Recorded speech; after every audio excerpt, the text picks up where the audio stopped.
So if what's happening out there is that, there are a lot of okay bosses out there who want to get to good. We all deserve better. We all want it to be better. What are some of the things that get us from okay to good to great? And you said something that I thought was so important in the book, that you said, greatness isn't so much an achievement as it is a practice. It's not like you kind of get to there, but it's a set of practices, assumptions, beliefs. So start us off with the set of ruling beliefs that separate the mediocre boss from the truly good or great boss. Well, I guess if I was going to say the difference is that what great bosses try to do is they don't think about this magical, great, fantastic, amazing thing that I'm going to do in the end. And this is the small wins point. What they focus is on the one little thing they can do every day to make things a little bit better. So if you look at two companies I know around here reasonably well, one is Mozilla, which brings us the Firefox browser. It's not like they magically try to produce a great browser at once. It's like every little tiny step every day, making every little part a little bit better, doing some quality control, slowly making the next rev a little bit better. And there's been a community of people, most of them outside of the company, 500 now in the company, who've been focusing on that for some 15 years. And then, back to the Pixar example, although you see this beautiful, fantastic, glistening film, it's a result of a whole bunch of little tiny decisions. And one of my favorite things, it's probably because my name's Bob and I'm pretty bald, there's an argument there's an argument that happened. In fact, people who have the DVD for The Incredibles can see it. There's an argument between some members of the design team about how bald to make Bob. And it is a Bob who was the aging superhero from The Incredibles.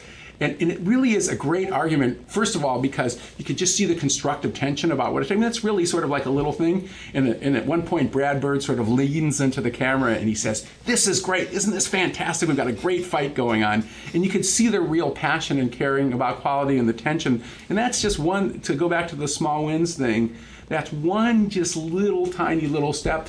And I start out the book with a manager that I call Hector, a boss I call Hector, I describe as a bad boss. And the reason I thought Hector was such a lousy boss was that his management style was, first of all, was all about kissing ass up to the senior management and didn't care so much about the folks he led doing good work.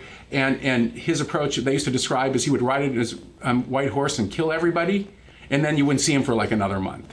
And that might work in certain sorts of situations, but when it really takes to having a great product, a great brand, great ideas, it's this process of just sort of grinding it out day in and day out. And it's not very glamorous, but it also points to the fact that greatness comes from simple competence, sort of relentlessly applied. And I think that's true when I look at like my great doctoral students I've had versus the ones who are not so good.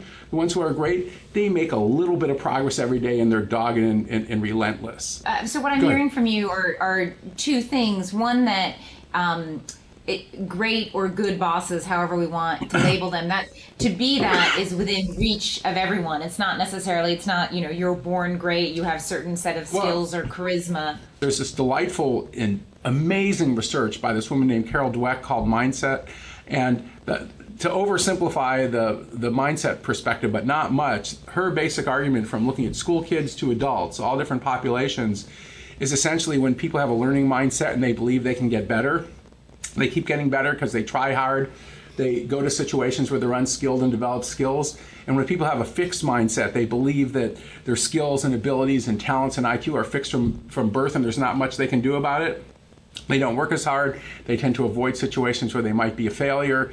And so sort of to that point, I think that although certainly competent managers start with some sort of background level of loading, there's something about that persistence and doggedness and relentlessness that in the end wins, whether it takes to having somebody being a good student in school or it comes to being a good manager. And that's why I like the HP system. More modern organizations, Procter & Gamble, General Electric, are organizations that have that same sort of approach where they take the long-term perspective on folks. Yes, they do weed out people who are rotten apples for one way or one reason or another, and certainly Procter & Gamble and General Electric are in particular aggressive about that, but still there's that notion that we're making progress, and I guess it gets back to that small win sort of approach too, that it's not like you come in and sort of win in one day. It's the result of a whole bunch of little efforts. So we're talking right now about what separates the good from the mediocre or the good from the bad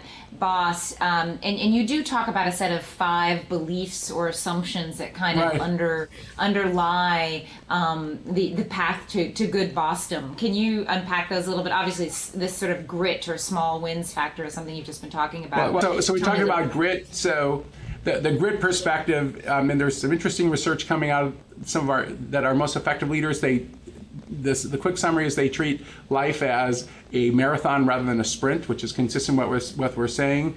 Second is this notion, as we discussed, of small wins, that this idea of simple competence and relentlessness and sort of one step at a time is where excellence comes from.